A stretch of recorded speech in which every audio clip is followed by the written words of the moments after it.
Why the return to work for office workers isn't going to be the way they want it. A decade or so ago they sold office workers on the idea that open seating at the office was a great thing for workers. A boost to productivity, collaboration, high ceilings and light, no more walls. It was a lie. They got rid of offices and cubicles to save money and increase density. But you'll notice the managers kept their offices, for confidentiality. The open offices became headphone galleries where workspaces were stripped of personality because you couldn't leave anything out that you didn't mind possibly walking away. All of the stuff that gave you a little bit of a smile during your 10-hour slog had to be stuffed into a little roll-around cabinet with a lock on it until the next day. We glared at our monitors trying to ignore the motion behind our monitors and in our peripheral vision. And we learned to use Slack to converse with people sitting right across from us. But hey, some places gave you free soda. We didn't need COVID to tell us that sitting 6 feet away from your coworkers had potential health consequences. If one person came down with a cold, everyone came down with a cold.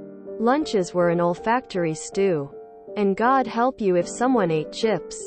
But COVID meant you could die sitting next to someone. And all the offices were evacuated. And we learned to work at home. Suddenly we all learned that hey, it was a great thing to have personal space. Gain back 2 hours of our lives and be able to fix lunch in our own kitchen. Our individuality returned. And guess what? Since they taught us that Slack was the way to communicate, we didn't lose productivity. Not having to slog away from our open spaces to another community room for meetings was a good thing. We didn't miss having to find a place along the wall to lean. Or the one piece of funky furniture that had a back so you could precariously balance your laptop on your lap as you took notes, or kept up your Slack conversations as your manager drolled on about synergy. We got work done very well for 2 years in our own spaces. But the managers were upset. Their offices looked out on empty fields of desks. Even worse, this work at home was costing them lots of money. Because aside from a little savings in housekeeping and electricity, the cost of maintaining a building remains the same whether it is full or not. So they had to pay for the building and the stipends for the work-at-home workforce. And that hurt them a lot. So now the lie begins anew. From Tim Cook to Elon Musk to pinhead managers whose names you'll never learn. They are all trying again to convince us that we're better off being in the office. The hellhole of dining hall seating that makes them feel so good because they can gaze out at the fields of people from their offices along the periphery and enjoy the control. Fuck that.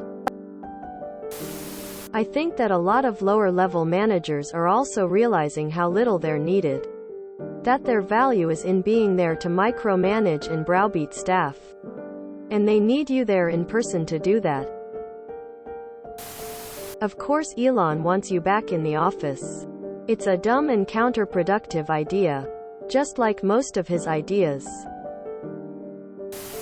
No employee ever voted for an open plan office. Management made that decision. As far as I'm concerned, all offices, even cubicles, should have a door. Cook and Musk are way out of touch. And it's gonna cost them. Especially in tech. The developers and engineers have so many options now.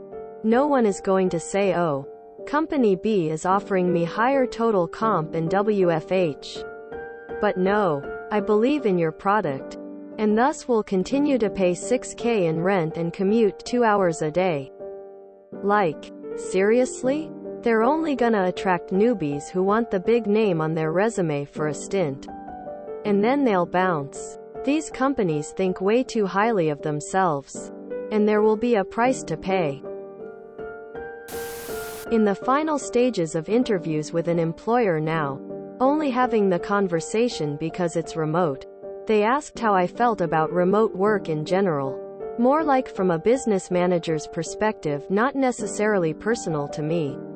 I explained the jaw-dropping efficiencies and how particularly for programming-type jobs it's insane to be in an office full of people. It's proven to be very counterproductive.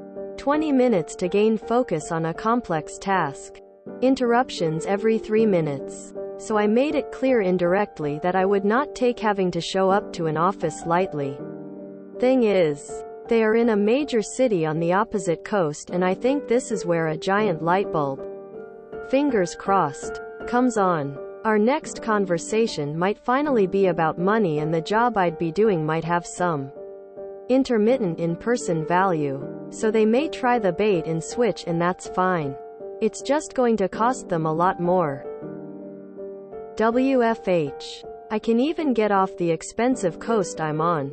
Move to BFE nowhere near my mom and live a good life on not as much money. If I have to be within commute distance of a big city, absolute bare minimum my salary has to be $50,000 more, and if you can't throw down fat stacks for a relocation, sorry. It's not me being a dick. Can't defy the laws of physics or economics. So there's a chance someone who's wrestling with that urge honestly gets a price tag on that want. That makes them really think twice. I started a new WFH job today. Get to eat lunch outside and only have to share an office with my dog. So much better already. Our individuality returned. There's the core of this problem. They don't want us getting it into our head that we're people. How can you pretend you're a captain of industry if there's no army of peons scampering around? Besides, I did my time as a brow-beaten peon. Now that I'm management, it's not fair that there's no peons for me to browbeat face with rolling eyes. You would think with the price of gas, working from home as much as possible would be a no-brainer. This is so accurate and true. Pleading face, very well said. That last sentence, about managers gazing out at the fields of people, really strikes me. Because that's exactly what it is. Exploitation of lower-class people in the modern day because they have no other option. Like a lord looking out over the peasants working his land. Bleg makes me want to barf thinking about what must go through their heads as they take in all the people working hard under them. I have to shut my door to get anything done. I work on a floor with 5 others in close proximity. All our doors are shut, and they all are miserable when I have clinical work.